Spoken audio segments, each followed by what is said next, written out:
What's up, everybody? Kevin from EV Era here. Welcome to another one of my videos. If you're new to the channel, make sure to like this video and subscribe.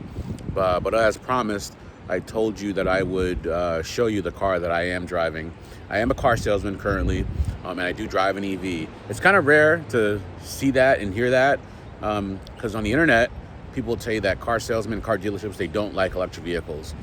I don't necessarily believe that's true, but I'm gonna show you what I got right now.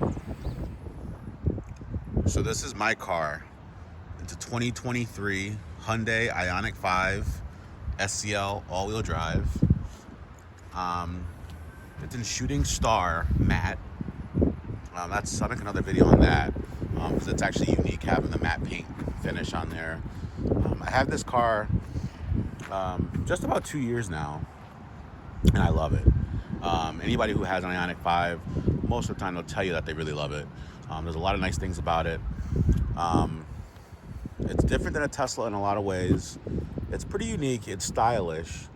The charging is as advertised. It's really fast charging on a level 3 charger. It's stylish. The auto door handles, I really like that. But yeah, it's in Shooting Star matte. It's an SCL model, so it's not a base model. It is an all-wheel drive.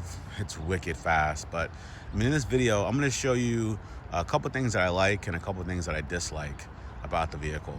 The first thing that I like about it is the actual paint color.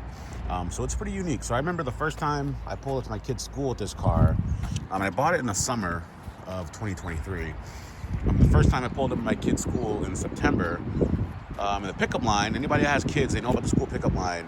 They were looking at all the cars and they asked me, is it a wrap? And I said, no, this is a factory color. So it's a unique color. I mean, it gets a lot of looks. People really don't know what it is. They don't know how to describe it. There's not too many matte cars out there. Hyundai, they really do pump out a lot of matte paint finishes. But that's one thing I do like about it, that it is unique. But it's also a dislike at the same time. The reason why it's a dislike is because you can't bring it to most car washes. Most car washes will actually scratch the paint. They give you a car wash kit with the vehicle, which, it's like it's some soap and special, cloths and things like that in a bucket to help out. But so if you don't like hand washing, you're gonna have a bad time. So that's one thing I dislike about it. Although I do have a special car wash I do go to, and I've used it actually, it doesn't scratch this paint. So again, some special ones you can kind of get away with, but most, like your golden nozzles, your wash fills, things like that, yeah, you don't want to bring it to this. You don't want to bring that car to those places, okay? But yeah, that's a like and a dislike about this vehicle is the matte paint finish. So another thing I like about this car is the inside. So this has the gray-green interior, which is pretty unique, because most Ioniq 5s will have, I apologize, it's a little dirty. Most Ioniq 5s will have just a full-on gray or a black. But this is cool because it's a green door panel with some orange stitching up here. And that's pretty unique. You'll see there's orange stitching on the seats right here. But that is definitely a like, is this inside, the interior color combination. It's pretty unique. I don't regret it, getting a light even with some kids. But that is just a really nice feature to have on this car, is a unique interior color combination. One other thing I like, is pretty basic, but it has a start-stop button.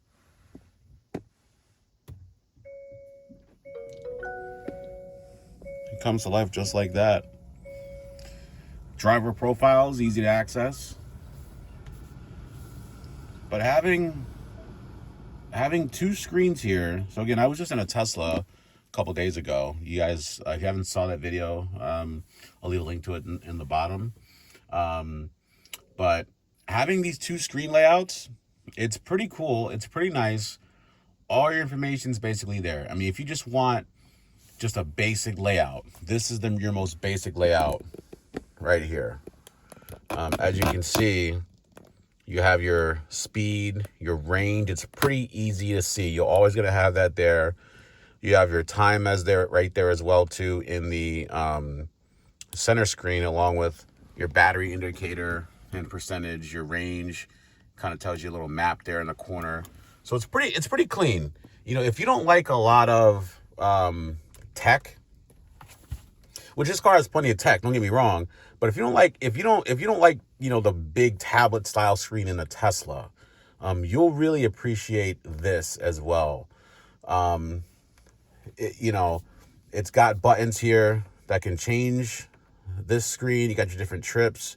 You have your compass. You got some information like tire pressure, all the drive indicators, things like that.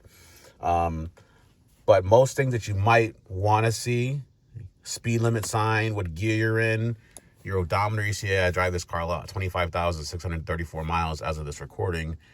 Battery percentage is right there as well. You know, it's a nice layout if you're just driving. If you just want to just drive a car, you don't have to worry about really touching anything. You don't have to touch anything.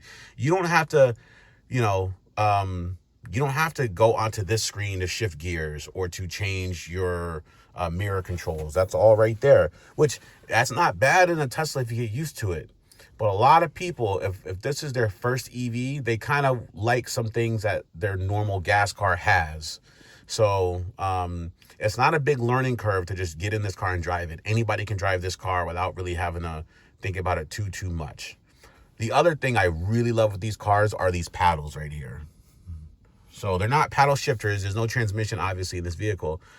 But the regen, it affects the regen. So if you want to increase regen, which you won't do it now because let me put it in drive. So if we look right there, and I'll go to level 2, level 3, and I pedal, and we can go on this one, and then we can adjust it here as well, back down. Okay, so that's really cool to just adjust on the fly. Again, instead of going into a menu, a sub menu on this screen, you can just do it with those paddles right down there. Easy. It's easy. You don't have to really think about it. Once you get used to it, you know, it's like second nature. I also really love with this paddle, this left one, if you pull it and hold it while you're driving, that will actually act as your brake. So it will actually come to a complete stop if you hold that down. I use that pretty frequently because it's really nice to just get that regen, to just adjust it, and just you can modulate it easy as well too. Again, you can use your brake pedal, it's not a problem, but using that paddle is a quick thing, is a quick way to kind of, you know, adjust. One of my biggest gripes though with this car is this climate control.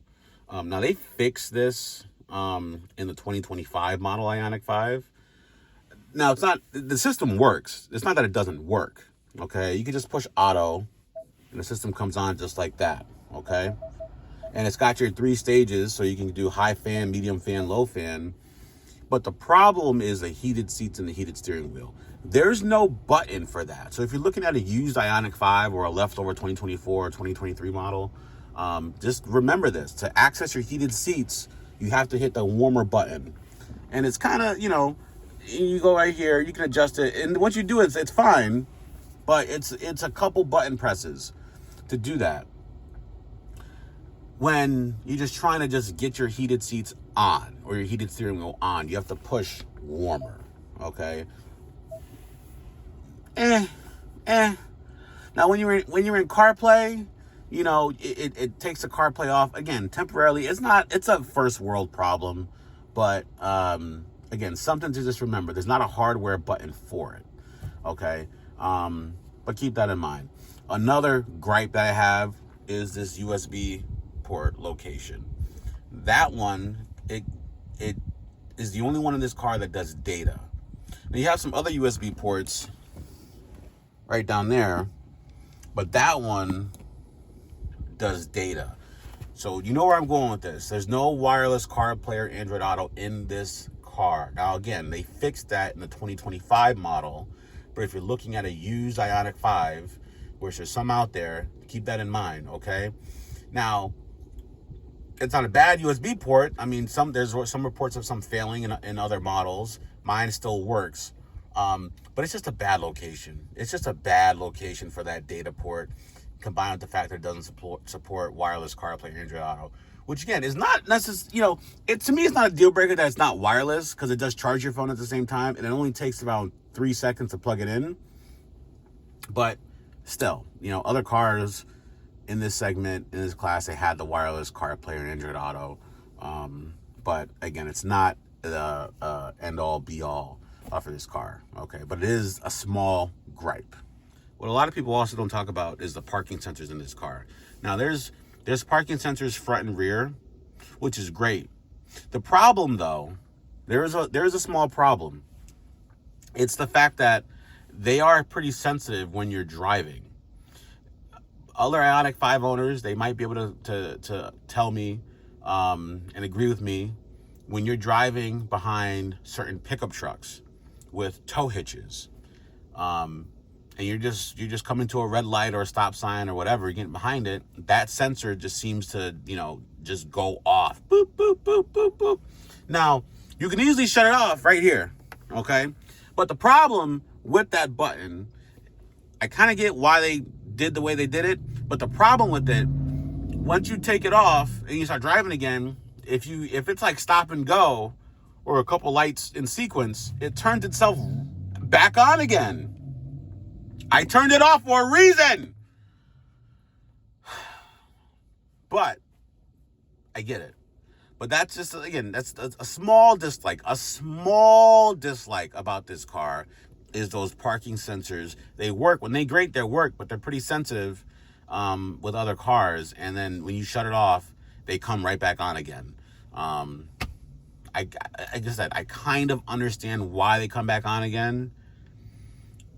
I just wish there was a better way. That's all. But again, small gripe with this car. The other cool thing that I like, the cruise control in this car right here. So it's got Highway Driving Assist 2 when you get an SEL or limited model. So what is that? So Highway Driving Assist 2, it's kind of like autopilot, not full self-driving, but it keeps you centered in your lane. It can do auto lane changes as well. If you nudge the signal like this, and kind of just keep your hands off the wheel for a little bit, it will actually make a lane change if it's safe to do so on the interstate. Again, but it's only on like the interstate, not on city streets. So it's working when you see an HDA logo appear at the very top. That's how you know the Highway Driving Assist is working. It's a really cool system. It's a really cool function. And there's nothing wrong with it, but it's not full self-driving. Don't believe that it is. It's advanced smart cruise control with some auto lane changes. But it's a fine system. So if you're going to work, like my commute to work is mostly highway, it's great when I do that. It can do auto speed limit changes as well. So if you set the speed limit to the current speed limit of the highway, let's say 65 or so, if the zone goes down to 60 or 55, your car automatically will go down to match the speed or speed up again, assuming it's safe to do so. So it's a really nice system, just for things like that. If it's just highway commute, anything city streets, no, it's not like full self-driving with Tesla or anything like that. Nobody's close to full self-driving yet. But if your commute's on the highway, you'll enjoy it with this car. Also, the drive mode. So it's similar to the paddles, the drive mode selector. So you'll see it goes sport, eco, normal. You see I adjust the range in real time, which is nice to see. So if you want to eke out some more miles, you can easily adjust those eco, normal, sport. Again, we don't have to dig into a menu. It's just one button press right here. There's also a snow mode if you hold it down. So that's pretty cool. But that basically, so I'll kind of walk you through it a little bit here. So sport, well, let me start with eco. So eco, what that does is it lowers the output of the battery, and it kind of tries to keep that front motor disengaged. So with the thing with the Ioniq 5, with the all-wheel drive system, it has a mechanical disconnect for the front motor. So that's pretty cool. Not many cars have that in this segment. But it will basically disconnect that front motor and act like a rear-wheel drive car. Now, it won't be like a rear-wheel drive car because you still have like that weight of the motor and, you know, for the drag and things like that. So it's not going to replicate the range of a rear-wheel drive version, but it gets pretty close. Now, normal mode, it's kind of acts the same way, except that you get all the power. So it doesn't limit the power that the battery outputs in this car when you're in normal mode. But it tries to keep that front motor disengaged as well too, you know, once you're up to speed. Sport mode gives you all the power, but keeps that front motor engaged. So I drive this car in sport mode a lot just because it's just so quick. I mean, it's 0 to 60, I think, in like 4.5 seconds.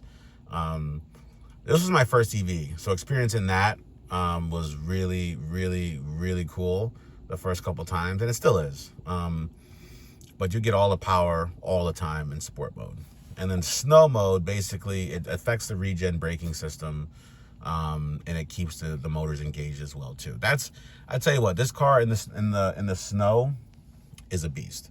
So if you live in the northern states, New England, the upper Midwest, you know, Canada, you know, wherever you're watching this video from, you'll have no problem in the snow, assuming your tires are still good. But you have no problem in the snow with this vehicle. I mean, it's probably the best driving vehicle I've ever had in those conditions, and we get those conditions a lot. So one thing that's also maybe a pro is the software, but it's also kind of a con. So again, you don't have wireless CarPlay. Okay. Now the Hyundai software is pretty good. Okay, so you get well, it's kind of going slow right now. So you're getting, you know, this is your map. Again, you pinch the zoom in or zoom out, or you can use this right here if you want to zoom in or zoom out. Okay. You have a split screen view. Make that go away if we want, or you could bring it back in. I love this screen, seeing this electricity use screen. That's kind of cool to see in real time. Chargers, clock, compass, things like that. I never really got this calendar feature to work, but no big deal. So the map, the navigation system isn't bad in this car. It integrates with the dash here, and if you had a head-up display, it would also integrate with that. So that's cool. But other than that, you know, it's kind of basic. I mean, I wish they had, you know, some more entertainment options, I guess, when you're charging. They have Wi-Fi if you want to pay for it. But there's no like Netflix, there's no YouTube or Hulu or nothing like that to see while you're charging, which I kind of wish that they did. But it works. It's functional. There's also a dark mode, which I actually, believe it or not, I kept this car in dark mode most of the time. I only just recently made a change to have it change based on the time of day to go to light mode or dark mode. But again, the software isn't bad. They do software updates, and if you have a newer software version, they actually do over-the-air software updates with this vehicle. But it's nothing like Tesla. You know, it's nothing like that. They're not doing that. That's a whole nother video I'll make about why that is. But it's decent software. You know, it's your EV screen, so you can see. Now, what I really like with this one, okay, so it tells you how far you can go with your charge. If I turn on the climate control, you'll see that it'll change. It'll give you a projection with the climate control on or off. So which is nice to see. You can set scheduled departure times. You know, you can, you know, set max charge rates over here. Again, it's not a bad system for like your first basic EV. It works. So if you just want a system to work, it will work. If you're used to a gas car, like other Hyundai or Kia or something like that, you'll be right at home. But if you're coming from a Tesla, you might be kind of disappointed, to say the least. But again, it works. So if you want it to work, that's not a problem. It'll work. So that was the front, but so the back. So the back seat, I moved my kid's car seat out the way. So again, this is a kind of an SUV, hatchback, whatever you want to call it. So it's got USBs back here. It's got some storage space right in there as well. Excuse my dogs. Back seat room is just excellent in this car. I got plenty of leg room. And again, if you watch my Tesla video, my test drive on the Tesla Model 3, you can compare that to this. Headroom is you know, really good. A couple things to keep in mind though. Depending on the year, again, this is 2023. You get these air vents back here. If you have a 22 or 23 Ioniq 5 SEL, you get those. A 24 SEL does not have those. They do not have those. So keep that in mind if you're looking at a used one or even a leftover new one, okay? Also, the ambient lighting, it might be hard to see. You get that also in the 22 and 23 SEL model. So again, just some things to kind of keep in mind of. Although, if you got 2024, they do give you an extra airbag for the second row. So, but yeah, plenty of room back here. So if you got kids, you got a family, they'll appreciate the room. They'll appreciate the flat floor. It's completely flat, which is awesome. Visibility is good. And everybody's comfortable back here, okay? But again, so, now, I did say I like the light seats, but I will say my kid did have a stain right there, so really kind of hard to kind of get out. Haven't gotten it out yet. Now the back, so plenty of room. Power tailgates, height adjustable. Got some junk back here, you know, but yeah, plenty of room. I've seen a lot of these cars, this part eventually falls off. And mine's, I think, is starting to kind of get that way. Don't know really why that is, but that's happened on a lot of these cars. So keep that in mind. Again, if you're going to use one of these, check that out and see if anything can be done about it. A power tailgate, of course, with the power close. It is a hands-free system if you want. Now, looking back here, the biggest dislike, you might be able to tell, lack of a rear wiper. So, that was a fail. That was a total fail by Hyundai. So, now it's got this little spoiler here, and you would think that, I mean, when they were, you know, releasing this car, they said you don't need a rear wiper because air would just flow down here and it would clean off that windshield. Well, to a certain degree it does, but you probably can't tell, but there's like this little shelf right here that does prevent air from going down to this top portion, so it always gets dirty. When it rains out, it's bad. Now, I've gotten used to it with using my mirrors, but a rear wiper does this car wonders. Thankfully, the 2025 model, if you look at a new one, that was one of the first things that they fixed, was added a rear wiper. If you're going to use 2022 to 2024 model, keep that in mind. I use my mirrors. I learned to use them, but you know, again, having the lack of a rear wiper is just kind of a fail, in my opinion. So, that's probably one of the biggest dislikes about this car. The wheels, you know, the wheels are okay. They're nothing special. I mean, people think they're nicer than they really are. Like if they see them you know, I get confident on the wheels a lot for some reason. Maybe just the looks are just deceiving on them. In motion, they look pretty good, but in just sitting there, they're kind of just big. But you know, they're okay. They're okay. LEDs everywhere, headlights, taillights. Although they put your parking brake on all the time, so you can't really see your running lights when you're parked like that. But yes, it's not bad. It's not bad. Let me close up of this paint here. So again, I wash this car. I go through a car wash for my job. They have one, and it actually handles this really well. But one of the first couple weeks of owning this car, you probably can't pick it up on video, but there's this scratch right here. And that's the thing with this car, is you get a scratch, you cannot buff out the scratch on the matte paint. You can't buff it out. So you kind of have to just live with it. And I've just lived with it. It's just one of those things that you just kind of have to live with. When you get this, it's a sacrifice you have to make when you get this paint color. It's a beautiful color. I don't regret getting this paint color by any means. I really don't. But keep that in mind. So if you care about your paint, if you care about the appearance, maybe consider a different color. Maybe a cyber gray, you know, maybe a white one. The teal one and blue ones, those are pretty cool. Those are pretty popular, unique. They're glossy finishes, but This is definitely a different finish, but it's gorgeous overall though. This is just some B-roll of the car that I took. These are with the lights on and the hazards on. So depending on which model you get, your headlights might change. These are the reflector style LED lights. Limited models have the projection style. 22 SELs also have those type of headlights as well too. This is the BlueLink app. Now, you'll get this app free for a little bit, depending on if you get a new one or a used one.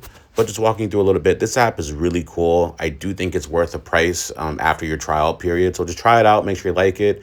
But you can start the car from anywhere. You can set the temperature, you can turn on the defrosters if you want, heated steering wheel in this model from anywhere, and you got some presets as well too. You have other functions like you can lock the car, unlock the car, manage charging times and parameters. You can find the location of the vehicle. This is where you can also set up your Hyundai Pay as well to use at chargers.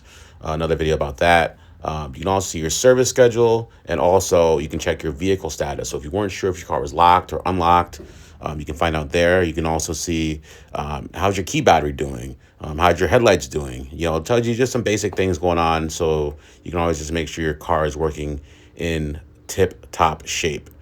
Owner's manual live in here, as well as some service records as well. And you can send things to the car. So if you have a destination going that you want to go to, you can send it to the car, and it'll go to the car's navigation system as well pretty easily too. But that's just kind of like a basic, guide about the BlueLink app.